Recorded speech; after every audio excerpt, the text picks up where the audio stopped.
नमस्कार दोस्तों, स्वागत है आपका अपने YouTube चैनल वर्ल्ड स्टडी में, जहां हम डिस्कस करते हैं देश और दुनिया भर के समसामयिक मुद्दों के बारे में।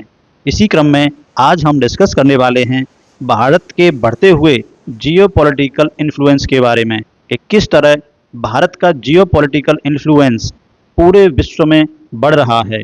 तो इसके लिए कुछ सप्ताह पहले की बात करें तो कुछ सप्ताह पहले भारत ने अपने आप को एक बहुत ज़्यादा इंटरेस्टिंग ऑफर के सेंटर में पाया। वास्तव में ये दो बहुत बड़े प्रस्ताव थे। संयुक्त राज्य अमेरिका और रूस दोनों भारतीय वायुसेना को अपने सबसे एडवांस स्टील्थ फाइटर जेट बेचने के लिए तैयार हैं। आइए थोड़ा पीछे चलते हैं। हाल ही में जब प्रधानमंत्री नरेंद्र मोदी ने संयुक्त राज्य अमेरिका का दौरा किया था, तब अमेरिकी राष्ट्रपति डोनाल्ड ट्रंप ने एक बहुत अट्रैक्टिव ऑफर दिया उनको। अमेरिका भारत को F-35 लाइटनिंग 2 बेचने के लिए तैयार हो गया है। ये दुनिया का सबसे एडवांस फाइटर जेट्स में से एक है, जो अपनी स्टेल्थ, स्पीड और कटिंग एज टेक्नोलॉजी के लिए भी जाना जाता है। लेकिन इससे पहले कि भारत इस प्रस्ताव पर कुछ डिस्कस कर पाता, विचार कर पाता, रूस ने इंडिया टुडे कॉन्क्लेव 2025 के दौरान अपना मूव चल दिया। भारत में रूस के जो राजदूत हैं डेनिस अलीपोव, वो एक काउंटर ऑफर के साथ आगे आए। उन्होंने अनाउंस किया कि रूस भारत को अपनी 5वीं पीढ़ी का 5th जनरेशन का स्टील्थ फाइटर जेट Su-57E बेचने के लिए तैयार है, जो उनके अनुसार आज के समय में सबसे अच्छा फाइटर जेट्स है। लेकिन रसिया यहीं पर नहीं रुका। यूनाइटेड स्टेट अमेरिका के विपरीत, जो कि केवल अपने विमान बेचने की पेशकश कर रहा है, उसके विपरीत रूस ने भारत में एक जॉइंट प्रोडक्शन फैसिलिटी स्थापित करने के लिए भी वो रेडी हो गया है। इसका मतलब है कि अगर भारत Su-57E को चुनता है तो वो सिर्फ फाइटर जेट खरीदेगा ही नहीं, बल्कि वास्तव में वो उन्हें घर पर बना भी सकता है, जिससे क्या होगा, भारत में बहुत जॉब क्रिएट होंगी और स्थानीय जो लोकल डिफेंस प्रोडक्शन है उसको भी बूस्ट मिलेगा। राजदूत ने यह कहते हुए अपना पक्ष मजबूत बताया कि Su-57E ने पहले ही एरो इंडिया 2025 जो एरो शो हुआ है उसमें खुद को साबित कर दिया है, जहां इसने अपने प्रदर्शन से सबका ध्यान अपनी ओर अट्रैक्ट किया था। उन्होंने इस बात पर भी जोर दिया कि रूस भारत की ज़रूरत के हिसाब से इस विमान को मॉडिफाई करने के लिए भी तैयार है। अब यहाँ एक दिलचस्प बात यह है कि इन बड़े प्रस्तावों के बावजूद न तो भारतीय सरकार और ना ही इंडियन एयरफोर्स ने इनमें से किसी भी जेट को खरीदने की दिशा में कोई भी आधिकारिक कदम उठाया है, क्योंकि भारत पहले से ही कुछ बड़ा करने पर काम कर रहा है। वो अपने स्वयं के एडवांस मीडियम कॉम्बैट एयरक्राफ्ट, जिसको AMCA भी कहते हैं, उस पर काम कर रहा है।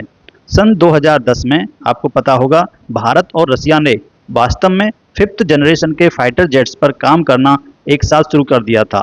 लेकिन टेक्नोलॉजी शेयर करने की लागत और जेट की परफॉर्मेंस पर असहमति बनने के कारण कई वर्षों बाद लगभग 2018 में इस परियोजना से भारत बाहर निकल आया।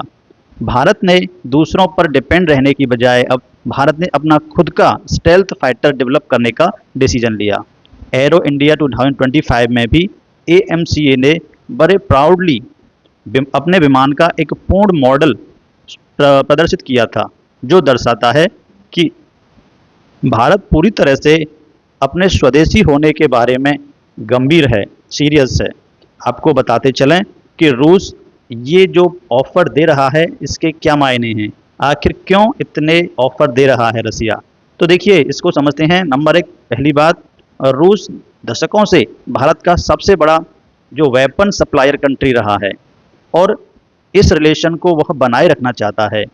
नंबर 2, रूस की जो अर्थव्यवस्था है अमेरिका और यूरोपीय प्रतिबंधों के कारण बहुत ज़्यादा प्रेशराइज है और भारत के साथ एक बड़ा डिफेंस डील डेफिनेटली ये बहुत ज़रूरी राजस्व रसिया को देगा।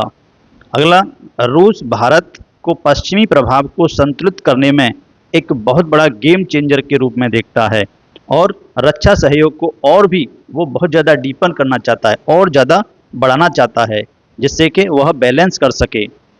यदि भारत पूरी तरह से अपने स्वदेशी स्टेल्थ फाइटर यानी AMCA प्रोजेक्ट पर ध्यान केंद्रित करता है तो डेफिनेटली रसिया एक बहुत ज़्यादा मेन मार्केट को खो सकता है। इसीलिए रसिया इस तरह के ऑफर दे रहा है। संयुक्त उत्पादन निरंतर सहयोग सुनिश्चित करता रहेगा। इसी क्रम में F-35 के विपरीत जिसके कई खरीदार हैं, Su-57E की जो इंटरनेशनल डिमांड है वो बहुत ज़्यादा लिमिटेड है, जिससे भारत एक महत्वपूर्ण पॉसिबल कस्टमर बन गया है रसिया का। F-35 जैसे एक प्रमुख अमेरिकी लड़ाकू फाइटर जेट्स की खरीद भारत को अमेरिकी नेतृत्व वाले जो डिफेंस ब्लॉक के बिल्कुल करीब ला सकती है, जिसे रसिया रोकना जरूर चाहेगा। और रूस, चीन और भारत ब्रिक्स और शंघाई सहयोग संगठन में भी बहुत बड़े प्लेयर हैं, बहुत बड़े खिलाड़ी हैं। बहुत गहरे रक्षा संबंध भारत को यूरेशियन सुरक्षा हितों के साथ भी जोड़ते हैं। ये तो हो गई कि रसिया क्यों ऑफर दे रहा है। अब बात करें इंडिया की।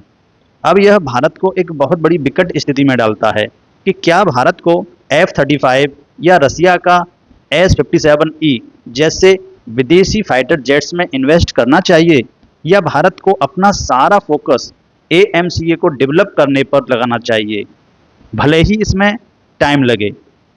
फिलहाल सरकार बिल्कुल चुप है और भारतीय वायुसेना अपने ऑप्शंस का जो एवेल्यूएशन कर रही है उसमें लगी हुई है। भारत सरकार की चुप्पी और भारतीय वायुसेना के सावधानीपूर्वक एवेल्यूएशन को भय या डिसीजन न लेने के रूप में नहीं समझना चाहिए। भारत एक दुर्लभ और विकट स्थिति में है इस समय, क्योंकि वह दोनों साइड में अपने आप को बैलेंस रखना चाहता है।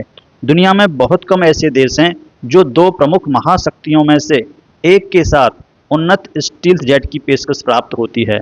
यानी बहुत कम ऐसे देश हैं जिनको ये दोनों देश रसिया या अमेरिका ऑफर देते हैं, लेकिन इंडिया को ये दोनों ही देश अपनी ओर खींचने की पेशकश कर रहे हैं। कुछ लोग तो यह मान सकते हैं कि भारत केवल USA या रूस में से किसी एक में से भी परेशानी से बचने की कोशिश कर रहा है, लेकिन वास्तविकता इससे कहीं ज़्यादा इम्पोर्टेंट है। ये स्थिति भारत के बढ़ते हुए जियोपॉलिटिकल इन्फ्लुएंस का प्रमाण है। ये करेक्ट है कि वाशिंगटन और मॉस्को दोनों अपने सबसे एडवांस फाइटर जेट्स विमानों की पेशकश करने के लिए तैयार हैं, भारत को देने के लिए तैयार हैं। कुछ ऐसा है जो वे कई तथाकथित विकसित देशों को नहीं देते हैं। ये प्रूफ करता है कि भारत वैश्विक पटल पर कितना इम्पोर्टेंट हो गया है। ये भारत की डिप्लोमेटिक स्ट्रेटजी की सफलता को दर्शाता है कि किस तरह से भारत की डिप्लोमेसी काम कर रही है, जहां इसने दोनों महाशक्तियों के साथ बहुत मजबूत संबंध बना रखे हैं, जबकि दोनों के बीच में फंसने के बजाय अपने स्वयं के राष्ट्रीय हितों को भी सुरक्षित रखा है। भारत इस समय एक मजबूत स्थिति में है, जो अपने दीर्घकालिक डिफेंस और स्ट्रेटजिक टारगेट्स के साथ, लक्ष्यों के साथ निर्णय लेने के लिए अपने विकल्पों पर बड़ी ही सावधानीपूर्वक विचार कर रहा है। ये सिर्फ एक लड़ाकू जेट खरीदने के बारे में नहीं है, ये भारत की सैन्य शक्ति के भविष्य को आकार देने, तकनीकी विकास और वैश्विक स्थिति को आकार देने के बारे में है। भारत का विकल्प आने वाले वर्षों में गठबंधनों की सैन्य रणनीति और रक्षा उद्योग के विकास को डेफिनेटली प्रभावित करेगा। और मुझे आशा है कि आपको ये वीडियो बहुत जानकारीपूर्ण लगा होगा। तो ऐसे ही वीडियो के लिए मिलते हैं अगले वीडियो में। धन्यवाद।